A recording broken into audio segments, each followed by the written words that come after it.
Hello दोस्तों, स्वागत है आप सभी लोगों का आपके अपने यूट्यूब चैनल स्टडी 2.0 के ऑफिशियली वीडियो में। आज की इस वीडियो में हम देखने वाले हैं बोर्ड द्वारा जारी मॉडल पेपर यानी 2023-24 के लिए जारी बोर्ड द्वारा मॉडल पेपर कक्षा 10 चित्रकला हेतु। ठीक है, आज की इस वीडियो में इसके सभी बहुविकल्पीय प्रश्न करने वाले हैं, चाहे वह प्रावैधिक खंड हो या फिर वह आलेखन खंड हो। ठीक है, तो वीडियो में लास्ट तक बनी रहिए और चैनल पर नए हैं तो सब्सक्राइब कर लीजिए और वीडियो को लाइक कर लीजिए। तो चलिए शुरू करते हैं।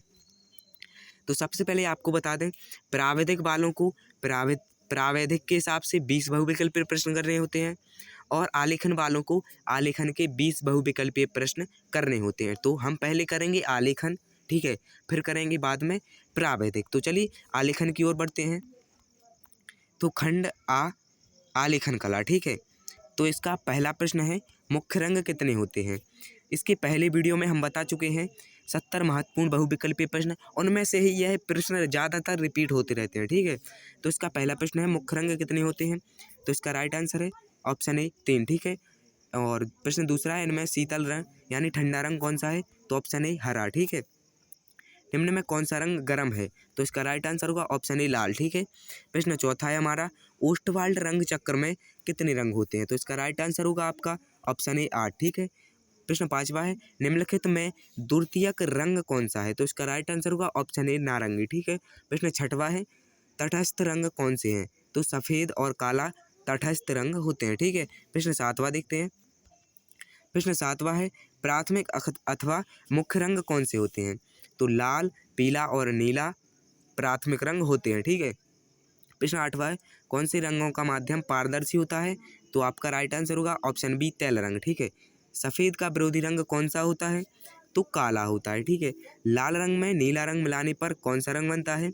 कौन में लाल में नीला रंग मिलाने पर कौन सा बनेगा। ऑप्शन ए बैगनी। ठीक है, प्रश्न 11वां है, पीले रंग में लाल रंग मिलाने पर कौन सा रंग बनेगा। तो इसका राइट आंसर होगा ऑप्शन ए नारंगी। ठीक है, प्रश्न 12वां है, द्वितीयक रंग कितने होते हैं। तो इसका राइट आंसर होगा ऑप्शन डी 3। ठीक है, प्रश्न 13वां है, पीले रंग का विरोधी रंग कौन सा होता है। तो इसका राइट आंसर होगा ऑप्शन ए नीला। ठीक है, प्रश्न 14वां है, इंद्रधनुष में कितने रंग होते हैं। यह सबको पता है, 7 रंग। ठीक है, प्रश्न 15वां है, कला शब्द किस भाषा का है। तो इसका राइट आंसर होगा ऑप्शन ए संस्कृत। ठीक है, प्रश्न 16वां है हमारा, कौन सी पेंसिल से बनाई गई रेखा अधिक काली होगी। तो इसका राइट आंसर होगा 2B। ठीक है, इसी प्रकार कौन सी पेंसिल से बनाई गई रेखा अधिक हल्की होगी।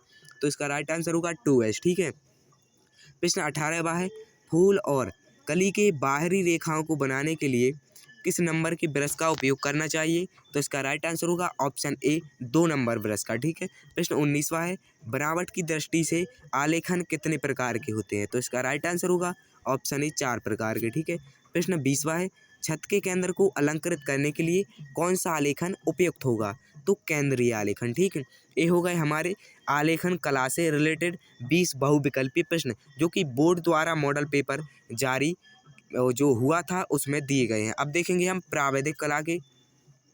तो प्रावैधिक कला का पहला प्रश्न है हमारा, समबाहु त्रिभुज का प्रत्येक कोण कितने अंश का होता है। तो इसका राइट आंसर होगा ऑप्शन ए 60 अंश, यानी समबाहु त्रिभुज का प्रत्येक कोण 60 अंश का होता है। इसी प्रकार संपूर्ण कोण होता है कितने अंश का, 360 अंश का। इसी प्रकार समकोण कितने अंश का होता है, 90 अंश का। वर्ग का प्रत्येक कोण कितने अंश का होता है, जल्दी से बताओ, 90 अंश का। ठीक है, 9 चौको 36, यानी वर्ग के चारों कोणों का योग जो 360 होता है, तो एक कोण होगा 90 अंश का। ठीक है, प्रश्न 5वां है, एक वर्ग के आंतरिक कोणों का योग होता है, वर्ग के आंतरिक कोणों का योग होता है 360। ठीक है, प्रश्न 6वां है हमारा, कौन सी पेंसिल से बनाई गई रेखा अधिक काली होगी। तो पहले ही कर चुके हैं 2B।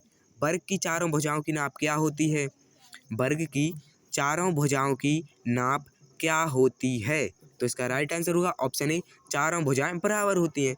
प्रश्न 8वां है, मापनी में पहले बड़े मुख्य भाग लिखा होता है। तो यह मुझे पता नहीं है, सॉरी। प्रश्न 9वां है, 1 मीटर में कितने सेंटीमीटर होते हैं। तो इसका राइट आंसर होगा ऑप्शन ए 100 सेंटीमीटर। ठीक है, प्रश्न 10वां है, वृत्त का आकार कैसा होता है। अब यह प्रश्न नहीं कर पाएंगे अगर आप, तो फिर क्या करेंगे भाई। स्पष्ट दिख रहा है वृत्त गोल होता है भाई, तो प्रश्न ए सही हो जाएगा। ठीक है। प्रश्न 11वां है, इनमें से कौन सा आकार आयताकार है। हमें पता है आयत के आमने सामने की भुजाएं बराबर होती हैं, तो यह जो इस प्रकार से बनेगा। तो प्रश्न गावा है, यह हमारा राइट हो जाएगा। ठीक है। प्रश्न 12वां है, इनमें से कौन आकार त्रिभुजाकार है। तो हमारा ये त्रिभुजाकार हो जाएगा, ऑप्शन का। ठीक है। प्रश्न 13वां देखते हैं। प्रश्न 13वां है, रेखा किसे कहते हैं। दो बिंदुओं के बीच की दूरी को रेखा कहते हैं। प्रश्न 14वां है, निम्नलिखित में कौन एक अधिक कोण है। तो इसका राइट आंसर होगा ऑप्शन सी, 360 अंश से छोटा लेकिन 180 अंश से अधिक। ठीक है। प्रश्न 15वां है, समबाहु त्रिभुज किसे कहते हैं। समबाहु त्रिभुज किसे कहते हैं। तो इसका राइट आंसर होगा आपका ऑप्शन ए, जिसके तीनों भुजाओं के अंतः कोण बराबर होते हैं। प्रश्न 16वां है, 180 के कोण को क्या कहते हैं। तो इसका राइट आंसर होगा ऑप्शन बी, अधिक कोण। ठीक है। प्रश्न 17वां है, वर्ग किसे कहते हैं, जिसकी चारों भुजाएं बराबर होती हैं। प्रश्न 18वां है, 1 डेसीमीटर में कितने सेंटीमीटर होते हैं। तो इसका राइट आंसर होगा ऑप्शन ए, 10 सेंटीमीटर। ठीक है। प्रश्न 19वां है, 1 मीटर में कितने डेसीमीटर होते हैं। तो इसका राइट आंसर होगा 10 डेसीमीटर। ठीक है। कौन सी पेंसिल से बनाई गई रेखाएं हल्की होती हैं, ज़्यादा हल्की होती हैं। तो इसका राइट आंसर होगा option C, 2H। I hope आप लोगों को ये 40 क्वेश्चन बहुत ही ज़्यादा समझ में आए होंगे। आपके पेपर में इसी प्रकार से क्वेश्चन आने वाले हैं। सो वीडियो को अच्छे से देख लीजिए और हाँ, चैनल पर नए हैं तो सब्सक्राइब कर लीजिए और वीडियो को लाइक कर लीजिए। इसकी PDF आपको कमेंट बॉक्स में दी जाएगी। कमेंट बॉक्स में आपको लिंक दी जाएगी, वहाँ से आप इस PDF को डाउनलोड कर सकते हैं। ठीक है। चलिए मिलते हैं नेक्स्ट वीडियो में, तब तक के लिए जय हिंद, वंदे मातरम।